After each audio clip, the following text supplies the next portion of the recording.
Welcome back to Set Streets Needs, guys. I'm Chris Bauer.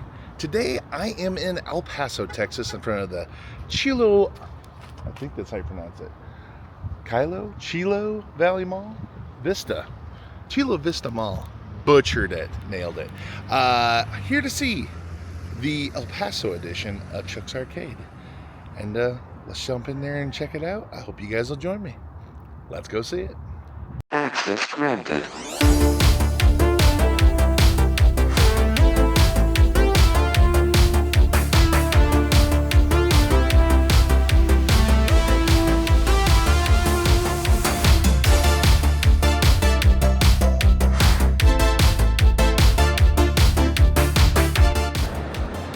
Oh, look at old Jasper.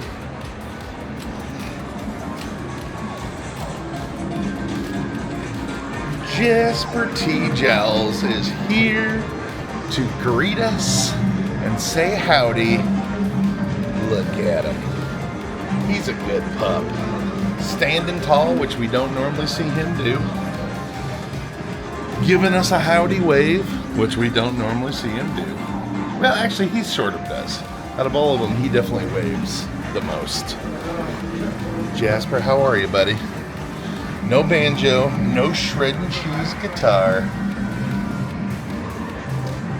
Just giving us a little howdy. But he does have his hat. We, of course, have the recharge stations with the Chuck's Arcade branding. And, of course, speaking of branding, there's the wallpaper up behind. God, it's beautiful. Love this wallpaper. Can't say enough great things about it. Here, right next to Jasper, we have the retro section. We, of course, have Street Fighter. We've got Asteroids. We even got a Big Buck Hunter Reloaded. Tron, once again, which I think has been the most consistent one on all of them I've seen.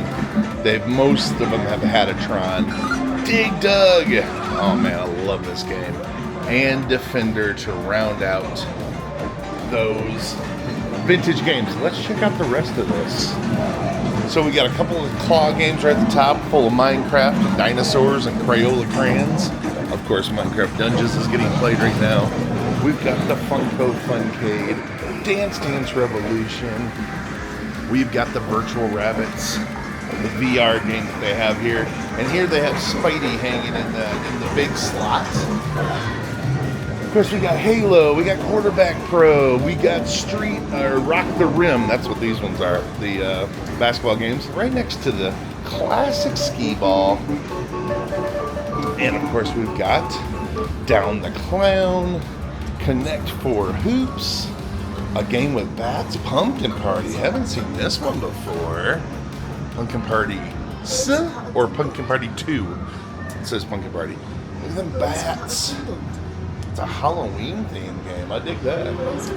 Dodgeball Pro, we've seen in a couple of these. And of course, you gotta have air hockey right next to Luigi's. Here we actually have a loft that you can go up to, which is pretty cool. Of course, we have the Chuck's Arcade branding all around there. Here we have a photo booth and more claw games. One's got Star Wars, one's got Naruto, Angry Birds, we got some Ghostbusters. Up front, we've just got some random characters from, looks like DC Comics. And then we got some, I guess, cheeseburgers and cat purricino. Interesting. Dracons. I've seen this on one other. It's a pretty cool looking game. Of course, we got Super Bikes 3. We've got Asphalt 9, Mario and Sonic Olympic Games. We got the Nitro Trucks. We got Cruise and Blast, Jurassic Park, Batman, Terminator Salvation, and Transformers to round out the arcade. We also have a skateboard game, which is pretty cool. Oh, I'm sorry, snowboarding game. Which I think I've seen this. I recall seeing this in some Chuck E. Cheese's before. Pretty cool game. And of course, surrounded by the branding on the walls, making it all part. We do have an open office in this one where they keep prizes and probably some tools for some of the games. But yeah, that's pretty much the whole arcade. So what do we think of these so far, guys? I've been to a bunch of them. I'm sure you guys have been watching them. I think they're really cool. Reason being, think of this from a business standpoint. These are so much cheaper to run than a Chuck E. Cheese. I mean, your entire employee base is probably 2 to 3 employees that probably only one of them work at each at a time. You've got, what's some other perks? Just overhead. There's no kitchen for most of these. So there's no food cost. Your rent really is all your major expense a month, which I don't know what these stores go for, but I'm going to guess $1,000, $2,000, maybe a little bit more a month per game or per store. And besides payroll and rent, which these games probably make back in about a week, that's your only expenses. Now, I'm sure they've bought a couple of newer games for these arcades. However, they've got most of these games, they already had them as assets from store closures, other J&G stores. They've just been sitting there in the warehouse. Now they're getting used. So they already owned those, and now they're making them money. So it just seems like it's a lot less overhead, and that's why I feel like I can see these expanding rapidly. Right now we have them coast to coast, even though there's only 10 or 11 locations. But going, I really feel like if they stick with this, a lot of these are very similar, very close to the same.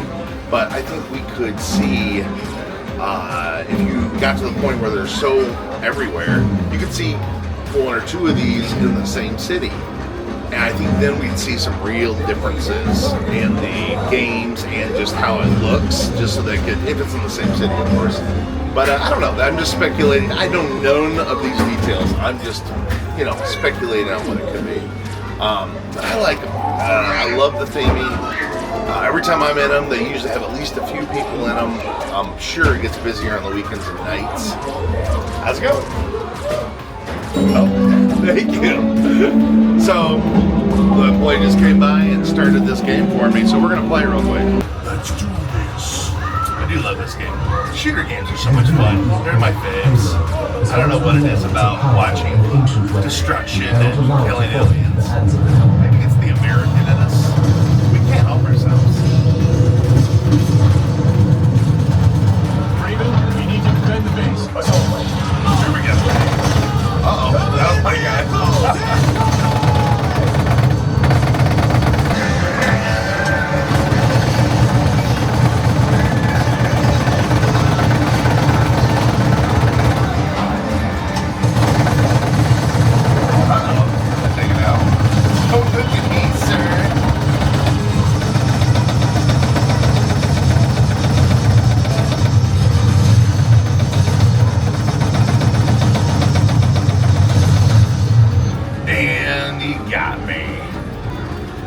Saying is, I'd like to see these really take off, and I hope you guys are visiting them as well as I have been, and I hope you enjoyed this video, and we'll see you guys in the next one, where maybe I'll beat Halo.